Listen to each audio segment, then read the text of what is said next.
નમસ્કાર, આપ જોઈ રહ્યા છો સ્પાર્ક ટુડે ન્યૂઝ। જૂનાગઢ ખાતે રાજ્યના કૃષિ મંત્રી રાઘવજીભાઈ પટેલના હસ્તે 78મા સ્વાતંત્ર્ય પર્વે ધ્વજવંદન કરાયું। રાષ્ટ્રધ્વજને સલામી આપી મંત્રીશ્રીએ ખુલ્લી જીપમાં પરેડ નિરીક્ષણ કર્યું। મંત્રીશ્રીએ પ્રજાજનોને 15મી ઓગસ્ટ સ્વાતંત્ર્ય દિનની શુભકામનાઓ પાઠવી હતી।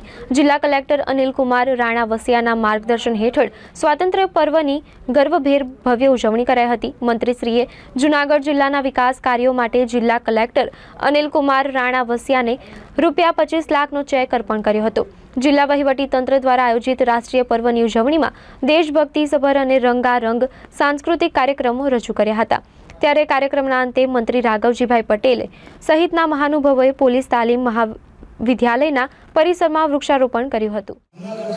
ભારતીય સંસ્કૃતિનું આધ્યાત્મિક ઐતિહાસિક વિરાસતનું કેન્દ્ર આઝાદીની ચળવળ વખતે જૂનાગઢના નવાબે આ પ્રદેશને પાકિસ્તાનના જોડવાની જાહેરાત કરી ત્યારે સરદાર વલ્લભભાઈ પટેલ અને મહાત્મા ગાંધીજીએ જૂનાગઢની ચિંતા કરી। શામળદાસ ગાંધી, રતુભાઈ અદાણી, પુષ્પાબેન મહેતા જેવા આ ભૂમિના કર્મવીરોને જવાબદાર સોંપી અને તેઓએ પણ પ્રજાને જાગૃત કરવાનું અભિયાન ઉપાડ્યું।